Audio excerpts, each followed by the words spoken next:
Good morning, students. Today in this class we are going to learn about the challenges faced by organized sector, unorganized sector workers. Yes, in the last classes we learned about the sectors like organized and unorganized. You know that if you could find out that those who are the organized sector workers and the unorganized sector workers. So, for example, organized sector workers are government job holders like teachers, police, government driver and conductors, or doctors, engineers. These all are comes under the government servant, and these all are called as these all comes under the organized sector. So, unorganized sector means the cycle repair shop and some other they are doing the private work like shops, cloth shops, something, the welding work like that, and also some in the private non-governmental institutions, those who are working in the non-governmental institution, so they are considered in a unorganized sector. So you also find out that organized sector have the more facility of financial facilities, health facilities, and they have the leave to take the permission from the government, and they don't have to pay for the leave. But in the unorganized sector, they have to pay for the leave, and they don't have any health facilities and any other insurance policy facilities like that. So now we are learning in this going to learn in this class about the challenges, means problems which are faced by the unorganized sector workers. So let's see here, laborers working in unorganized sector are facing many social and economic problems. Many social and economic problems. They do not have fixed work schedule. Yes, problems like they do not have a fixed work schedule and fixed pay or a defined benefits also. So even they don't get fixed wages also. Yes, ಅವರಿಗೆ ಈ unorganised sector ಅಂತ ಬಂದಾಗ ಕೂಲಿ ಕಾರ್ಮಿಕರು ಬೇರೆ ಒಂದು ನಾನ್ government ಅಂದ್ರೆ ಸರ್ಕಾರವಲ್ಲದ ಒಂದು ಆಡಳಿತ ಒಂದು ಸಂಸ್ಥೆಯಲ್ಲಿ ಅವರು ಯಾವುದೋ ಒಂದು ಶಾಪ್ ಅಲ್ಲಿ ವರ್ಕ್ ಮಾಡ್ತಾ ಇರ್ತಾರೆ. ಅವ್ರಿಗೆ ಯಾವುದೇ ರೀತಿಯಾದಂತ ರೂಲ್ಸ್ಗಳು ಜಾಸ್ತಿ ಅಪ್ಲೈ ಆಗಲ್ಲ. ಅದಕ್ಕೆ ಬೇಕಾಗಿರುವಂತ ಕ್ವಾಲಿಫಿಕೇಶನ್ ಪಾರ್ಟಿಯನ್ನು ತಗೊಂಡಿರಲ್ಲ. ಸೊ ಅವರಿಗೆ ಒಂದು ನಾಲೆಜ್ ಬೇಸ್ ಮೇಲೆ ಅವರಿಗೆ ಕೆಲಸ ತಗೊಂಡಿರ್ತಾರೆ. ಸೊ ಅದು ಕ್ವಾಲಿಫಿಕೇಶನ್ ಇಲ್ಲ ಅಂದ್ರೆ ಏನ್ ಮಾಡ್ತಾರೆ, ಪೇಮೆಂಟ್ ಅನ್ನ ಕಡಿಮೆ ಕೊಡ್ತಿರ್ತಾರೆ. ಅದ್ರ ಜೊತೆಗೆ ಏನ್ ಮಾಡ್ತಾರೆ, ಅವರಿಗೆ ಯಾವುದೇ ರೀತಿ ಎಕ್ಸ್ಟ್ರಾ ಫೆಸಿಲಿಟೀಸ್ಗಳು ಸಿಗೋದಿಲ್ಲ, ಎಕ್ಸ್ಟ್ರಾ ಪೇಮೆಂಟ್ ಸಿಗಲ್ಲ, ಹೆಚ್ಚು ಪೇಮೆಂಟ್ ಕೊಡಲ್ಲ. ಎಷ್ಟು ಫಿಕ್ಸ್ ಪೇಮೆಂಟ್ ಮಾಡಿರ್ತಾರ ಅಷ್ಟು ಪೇಮೆಂಟ್ ಕೊಡಲ್ಲ, ಕಡಿಮೆ ಮಾಡ್ತಾ ಹೋಗ್ತಿರ್ತಾರ. ಆಮೇಲೆ ಅವರಿಗೆ ವರ್ಕ್ ಶೆಡ್ಯೂಲ್ ಟೈಮಿಂಗ್ ಫಿಕ್ಸ್ ಇರಲ್ಲ. ಅಂದ್ರೆ for 6 hours 8 hours work timing ಇದ್ರೆ unorganised sector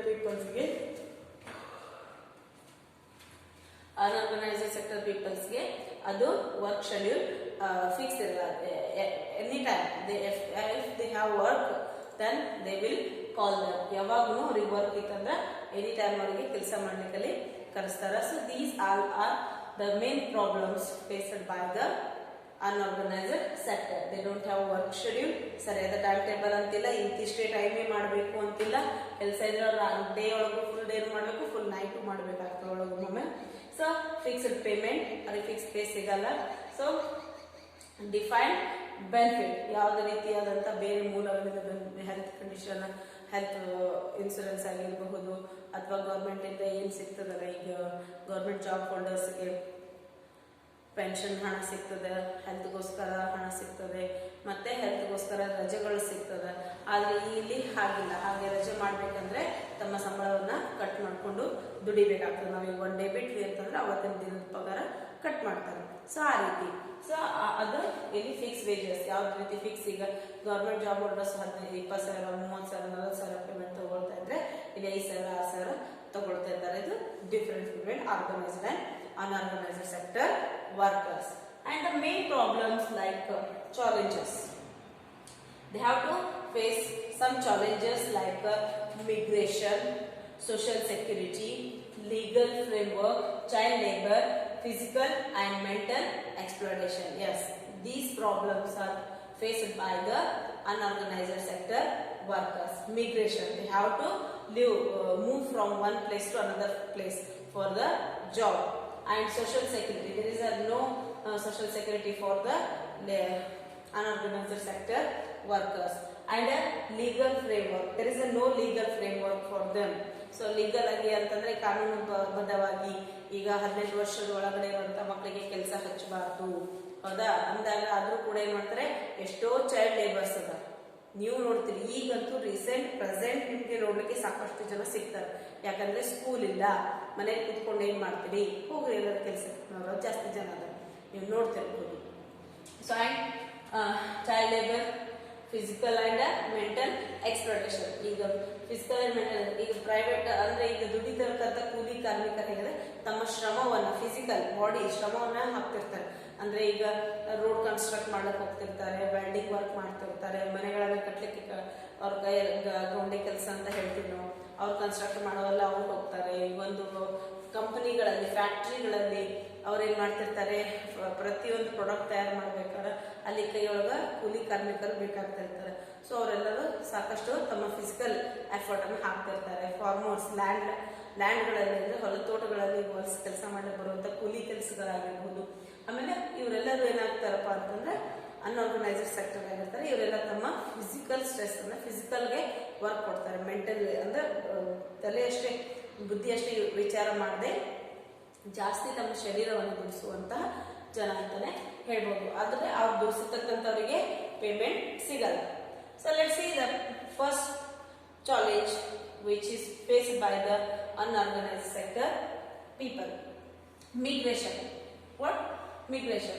Migration in the book Foot Losers, a study of circular migration is done, and it studies the labor of people. It studies the labor of people working in unorganized sector. It studies inevitability of the people to migrate from their place living to place working is studied in this. Yes, see here, migration. The book, some of sociologists wrote about this. Foot losers, ಪಾದಾಚಾರಿಗಳು ಅಂತ ಇದೆ. Foot losers, a study of a circular migration is done. ಅಂದ್ರೆ ಪಾದಾಚಾರಿಗಳಂತ ಒಬ್ಬ ಮಿಗ್ರೇಷನ್ ಅಂದ್ರೆ ಒಂದು ವಲಸಿಗರು ಅಂತ ಹೇಳ್ತೀವಿ. ಇವಾಗ ನೋಡ್ರಿ, ನೀವು ಕೂಲಿ ಮಾಡ್ಕೊಳ್ತಿರೋರು ನಿಮ್ಮ ಲೋಕಲ್ ಏರಿಯಾದೊಳಗೆ ನೀವು ನೋಡಿರಬಹುದು. ಕಲ್ಲಿನಿಂದ ತಯಾರಿಸುವಂತ, ನಿಮ್ಮ ಮನೆಯಲ್ಲಿ ಬಳಸುವಂತ ಬೀಸುವ ಕಲ್ಲು ಅಂತ ಹೇಳ್ತೀವಿ, ಕುಟ್ಟು ಕಲ್ಲು ಅಂತ ಹೇಳ್ತೀವಿ, ಒಳ್ಳು ಅಂತ ಹೇಳ್ತೀವಿ ನಮ್ಮ ಕಡೆ ಎಲ್ಲ. ಸೊ ಆ ಒಂದು ಪದಾರ್ಥಗಳನ್ನ ತರಲಿಕ್ಕೆ ಹೋಗ್ತೀವಿ. ಅವರು ಒಂದು ಊರಿಂದ ಬೇರೆ ಊರಿಗೆ ಅವರು ತಮ್ಮ ಕಲೆಗಳನ್ನ, ಅಂದ್ರೆ ತಮ್ಮದೇ ಆದಂತ ಒಂದು ಕಲೆ ಇರ್ತದೆ.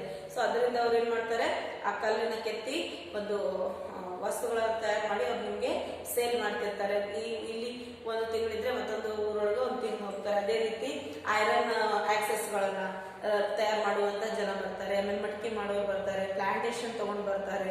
ಈಗ ಕೆಲವೊಂದು ಜನ ಫರ್ನಿಚರ್ಸ್ ಎಲ್ಲ ತಗೊಂಡು ಬಂದು ಸೇಲ್ ಮಾಡ್ತಿದ್ದಾರೆ. ಇದನ್ನೆಲ್ಲ ನೀವು ಡೈಲಿ ನಿಮ್ಮ ಮನೆಗೆ ಹೋಗೋ ಹಾದಿಯೊಳಗೆ ರೋಡ್ ಸೈಡ್ ನೀವು ನೋಡ್ತಾ ಇರ್ತಿರ್ತೀವಿ. ಸೊ ಅವರನ್ನೆಲ್ಲ ನಾವು ಮಿಗ್ರೇಷನ್ ಪೀಪಲ್ ಅಂತಾನೆ ಹೇಳ್ಬೋದು. ಯಾವುದಕ್ಕೋಸ್ಕರ ಅಂದ್ರೆ ದುಡಿಯೋಕ್ಕೋಸ್ಕರ ಒಂದು ಊರಿಂದ ಇನ್ನೊಂದೂರಿಗೆ ಜರ್ನಿ ಮಾಡ್ತಿರ್ತಾರೆ. So it studies the labor of people working in unorganized sector, and it studies inevitability of the people to migrate from their place living to place working is studied in this. And migration is one of the main feature of unorganized sector. Laborers of unorganized sector migrate from one place to another place in search of work. The people who migrate like this have no social security. Yes. So ಕೆಲಸಕ್ಕೋಸ್ಕರ ಒಂದು ಸ್ಥಳದಿಂದ ಇನ್ನೊಂದು ಸ್ಥಳಕ್ಕೆ ಹೋಗುವಂತ ಜನ ಯಾವುದೇ ರೀತಿ social ಸೆಕ್ಯೂರಿಟಿಯನ್ನ ಪಡೆಯೋದಿಲ್ಲ. ಇವರು ಪಡುವಂತ ಮೇನ್ ಫೇಸ್ ಮಾಡುವಂತ ಪ್ರಾಬ್ಲಮ್ ಏನಪ್ಪಾ ಅಂದ್ರೆ ಮಿಗ್ರೇಷನ್, ಒಂದು ಸ್ಥಳದಿಂದ ಒಂದು ಊರಿಂದ ಬೇರೆ ಊರಿಗೆ ಕೆಲಸಕ್ಕೋಸ್ಕರ ಅಲೆದಾಡೋದು ಜನ. Okay, I think you understood this. Next, social security. Social security, okay. Unorganized sector workers face social insecurity. Social insecurity. Social security means having minimum needs to lead a life like a house, health, water, food, drinking water, equal opportunity to work and others. Yes, ಇಲ್ಲಿ social security ಅಂತಂದ್ರೆ ಏನು ಅಂತ ಒಂದು question ಬಂದಿರುತ್ತೆ.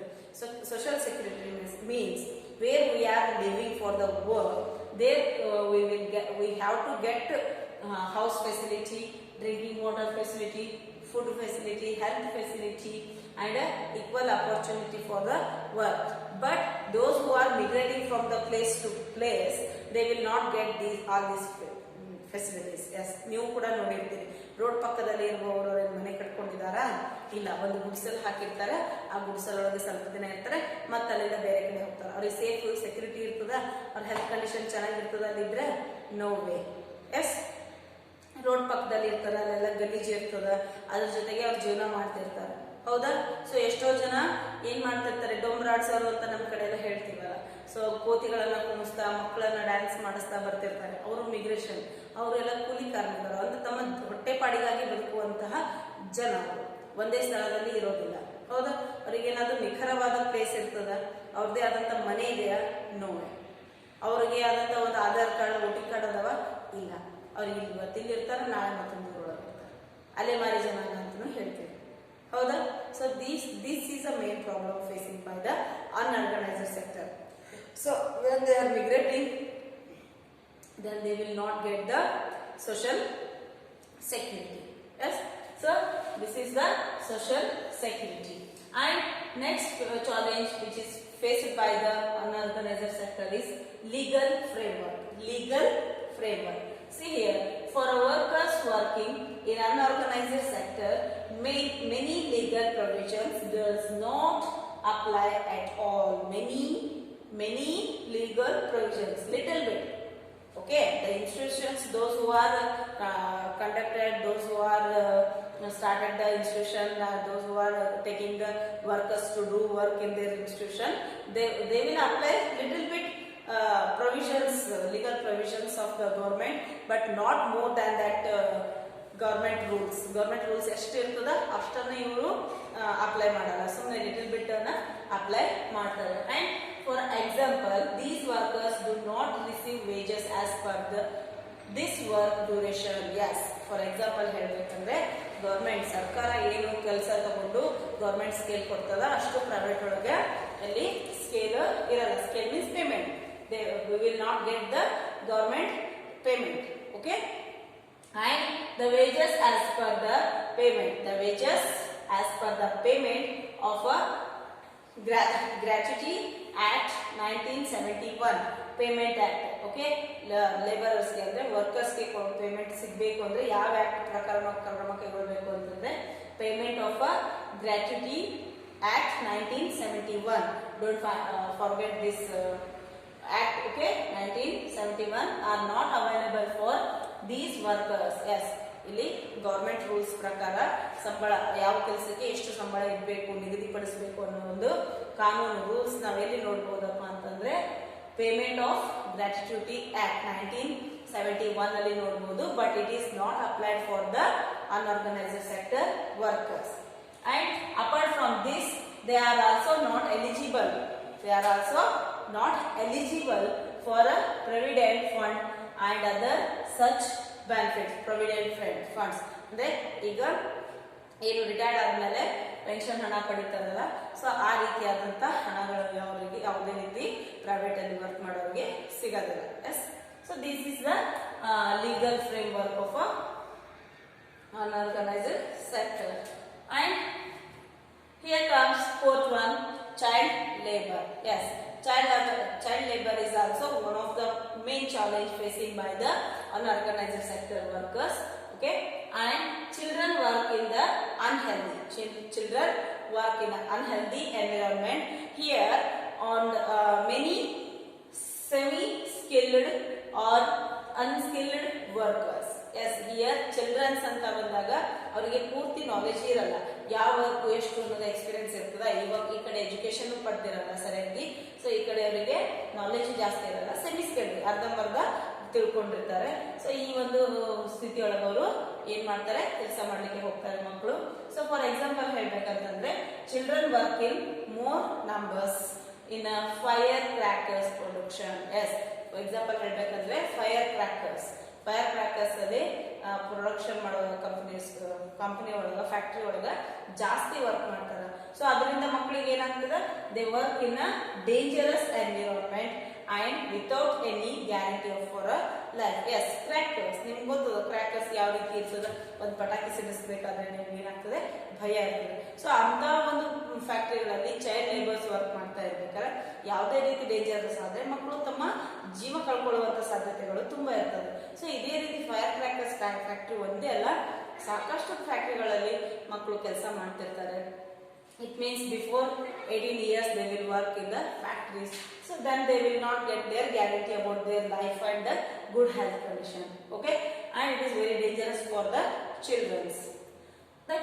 Next, the capitalism expects more work for a less pay. Capitalism ಇಲ್ಲಿ ಬಂಡವಾಳಶಾಹಿಗಳು ಏನಿರ್ತಾರಲ್ಲ, ಹಣವನ್ನು ಸಂಪಾದನೆ ಮಾಡಬೇಕು ಅನ್ನೋ ಒಂದು ಸಂಸ್ಥೆ ಮಾಲೀಕರು ಅಂದ್ರೆ ಕಂಪನಿ ಓನರ್ಸ್ ಇರ್ತಾರಲ್ಲ, ಸೊ ಅವ್ರು ಏನ್ ಮಾಡ್ತಾರೆ, ಅವರು ಕಡಿಮೆ ಹಣದಲ್ಲಿ ವರ್ಕ್ ಕೆಲಸ ತಗೋಬೇಕು ಅನ್ನೋದು ಒಂದು ದುರಾಸೆ.